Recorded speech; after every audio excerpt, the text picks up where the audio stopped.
بغير مثلكم ليس ما في عنا لا عياد ولا ديني يا عالم أرضي محروقة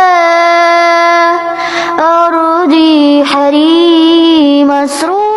Apa yang terjadi di Palestin secara jelasnya bukan konflik atau perselisihan, akan tetapi secara terang ialah perbuatan haram puak Zionis merampas tanah umat Islam selama berpuluh tahun. Sejak tahun 1948, kaum Yahudi yang datang dari Eropah ke Palestin mula menghalau penduduk asal Arab Palestin sedikit demi sedikit sehinggalah kebanyakan kawasan sudah dikuasai Israel pada hari ini.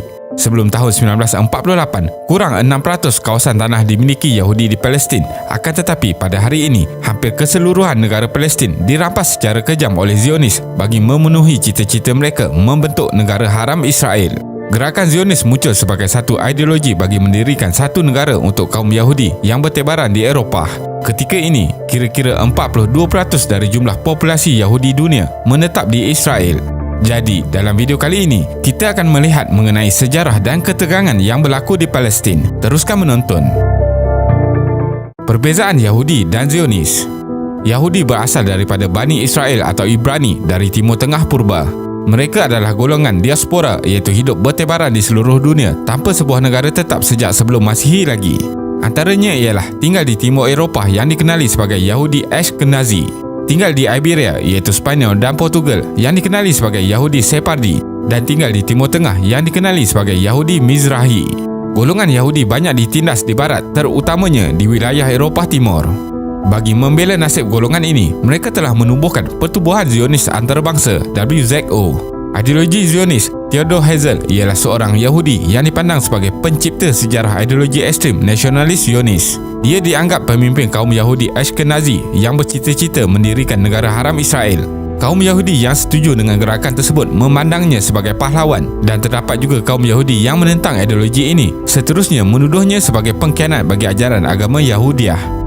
Palestin sebagai wilayah di bawah Turki Utsmaniyah. Kawasan negara Palestin asalnya merupakan sebahagian dari wilayah pentadbiran Kerajaan Utsmaniyah 1517 hingga 1918 selama kira-kira 400 tahun.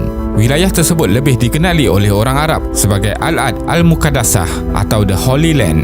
Palestin dahulunya juga dikenali sebagai Suria Al-Janubiyah, Southern Syria, kerana dari segi geografinya ia termasuk dalam tanah besar Syria dan pada masa kini terdiri daripada negara Syria, Lebanon, Palestin dan Jordan. Palestin mempunyai kedudukan yang istimewa bagi umat Islam kerana di situlah berlakunya peristiwa Isra Mi'raj dan juga tempat lahirnya para nabi. Manakala bagi orang Kristian pula, Palestin merupakan tanah air bagi Nabi Isa alaihi salam. Palestin sebelum Perang Dunia Pertama. Sesiapa yang ingin memahami sejarah Timur Tengah perlu mengetahui serba sedikit kaitan antara Kerajaan Turki Utsmaniyah dan Perang Dunia Pertama 1914 hingga 1918. Sebelum Perang Dunia Pertama, Palestin dan kawasan Timur Tengah yang lain adalah di bawah pemerintahan Khalifah Turki Utsmaniyah. Semasa Perang Dunia Pertama, Kerajaan Turki Utsmaniyah berada di bawah pemerintahan Sultan Abdul Hamid II. Pihak kuasa berikat barat bercita-cita menjatuhkan pemerintahan terakhir Khalifah Islam ini. Turki Utsmaniyah menyertai Pakatan Perikatan Kuasa Tengah bersama Jerman serta Austria-Hungary dan akhirnya telah kalah. Perang Dunia Pertama inilah yang telah membuka peluang kepada kuasa Britain yang menang untuk meluaskan pengaruhnya. Timur Tengah menjadi seperti medan permainan kuasa-kuasa Eropah dan sepadan bekas wilayah Turki Utsmaniyah dibahagikan kepada zon Perancis dan Britain. Perjanjian Sykes-Picot. Dengan kekalahan Turki Utsmaniyah dalam Perang Dunia Pertama, bekas wilayahnya di Timur Tengah dibahagikan menurut perjanjian rahsia dibuat antara Britain dan Perancis iaitu Sykes-Picot pada tahun 1916. Perancis mendapat Syria dan Lebanon, Britain pula mendapat Palestin, Jordan dan Iraq. Mandat Palestin diwujudkan oleh British dan Yahudi dari Eropah dibenarkan berhijrah ke Palestin untuk mendirikan penempatan. Tujuan asal Britain ialah memberikan peluang Yahudi menetap di Palestin bersama-sama Arab Palestin dan bukanlah untuk membina negara. Namun keadaan menjadi luar kawalan apabila berlaku penghijrahan beramai-ramai Yahudi dan ketegangan sering tercetus antara kaum Arab Palestin dan Yahudi. Britain akhirnya hanya melepaskan tangan apabila keadaan tidak terkawal dan menyerahkan urusan kepada Pertubuhan Bangsa-Bangsa Bersatu (PBB). Disebabkan isu melibatkan Yahudi, Amerika pula telah berminat melibatkan diri secara aktif di Timur Tengah. Deklarasi Balfour 1917. Britain kemudiannya mengadakan perjanjian Balfour dengan keluarga Rothschild, iaitu penaja terbesar gerakan Zionis, di mana Britain berjanji untuk mewujudkan sebuah negara Yahudi, Jewish National Home, di Palestin. Deklarasi Balfour merupakan langkah pertama memudahkan urusan merealisasikan aspirasi Zionis bagi membangunkan sebuah negara Yahudi, iaitu Israel.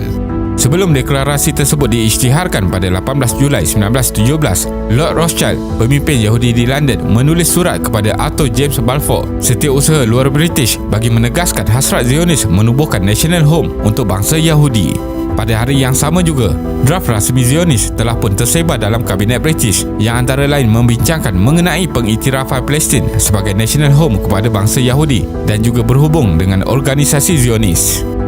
Resolusi 181 Perhimpunan Agung PBB November 1947. Disebabkan sering berlaku pertelingkahan antara Zionis Israel dan Arab Palestin, Pertubuhan Masa-Masa Bersatu mula campur tangan. Menerusi resolusi yang dibuat oleh PBB, kawalan Palestin dibahagikan kepada dua bahagian, iaitu 57% kawasan Arab Palestin dan 43% untuk Yahudi, dengan Jerusalem sebagai corpus separatum, iaitu entiti berasingan. Ini bermaksud wilayah Baitul Maqdis adalah terasing dan bebas dari pengaruh Yahudi Israel atau Arab Palestin dan ditadbir oleh badan antarabangsa.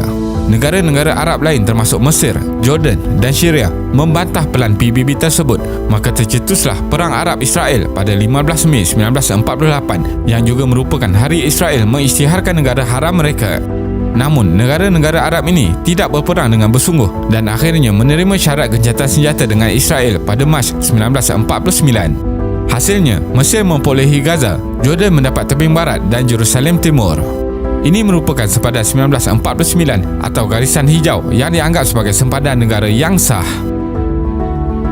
Perang 6 hari. Israel melancarkan pula serangan ke atas Pakatan Mesir, Syria, Jordan, dan Israel akhirnya berjaya meluaskan lagi sempadan. Perang Arab Israel ini berlangsung selama 6 hari pada 5 Jun hingga 11 Jun 1967. Pada 5 Jun hingga 11 Jun 1967 telah merubah landscape geopolitik Timur Tengah sehingga hari ini. Ia juga melibatkan pengaruh blok kuasa luar, iaitu Amerika Syarikat dan Soviet Union. Israel menggunakan masa selama 6 hari sahaja untuk mengalahkan gabungan tentera negara Arab dengan melumpuhkan kekuatan tentera udara mereka. Israel berjaya merampas Gaza dan Semenanjung Sinai daripada Mesir, tebing barat dan Jerusalem Timur daripada Jordan, serta dataran tinggi Golan dari Syria. Baitul Maqdis Timur, di mana terletaknya Masjid Al-Aqsa, turut dirampas Israel. Ini menjadi sempadan 1967 yang dikecam seluruh dunia termasuk PBB. Bagi Zionis, inilah sempadan ideal yang diimpikan. Di kalangan orang Arab, tarikh 5 Jun diperingati sebagai An-Naksah, iaitu sama seperti An-Nakbah pada 15 Mei 1948, di mana tertubuhnya negara haram Israel dan penghalauan serta penghapusan etnik penduduk Palestin. Orang Yahudi percaya Tuhan mencipta alam semesta dalam masa 6 hari. Oleh itu, perang 6 hari ini memberi keyakinan bahawa mereka adalah bangsa pilihan. PBB mengeluarkan resolusi 242 pada November 1967 dengan mengarahkan Israel berundur ke sempadan sebelum perang, namun tidak dilayan oleh bangsa ini. Perang Yom Kippur. Pada tahun 1973, Pakatan Arab kembali bangkit mencetuskan Perang Yom Kippur pada bulan Ramadan. Dalam perang ini, Mesir hampir menawar kembali Sinai, namun tidak berjaya kerana gencatan senjata yang diusulkan oleh pihak Amerika Syarikat dan Soviet. Walaupun tidak berjaya merampas kembali kawasan Mesir yang ditawan Israel, perang ini menamatkan mitos bahawa Israel tidak dapat dikalahkan dan memaksa Israel berunding. Israel memulangkan Sinai dalam perjanjian Camp David 1978 dan memberikan Gaza dan tebing barat kepada Palestin dalam perjanjian Oslo 1993. Namun, Israel yang licik tidak mengikut perjanjian dan pelan damai, malah terus meminta penempatan dan tembok pemisah haram di tebing barat Palestin. Israel tidak mahu melepaskan Baitul Maqdis Timur kerana atas alasan agama dan Golan kerana lokasi yang strategik. Kesimpulannya, sejak kemasukan orang Yahudi ke Palestin, serangan terus berlaku setiap hari walaupun penduduk Islam di Palestin sedang berpuasa dan menyambut hari raya. Keadaan menjadi lebih buruk setelah media barat kebanyakannya tidak melaporkan berita yang tepat tetapi lebih memihak kepada Israel. Situasi ini telah pun mencetuskan kemarahan umat Islam di seluruh dunia, seterusnya memberikan tekanan kepada Israel untuk menghentikan serangan ini. Terima kasih kerana menonton.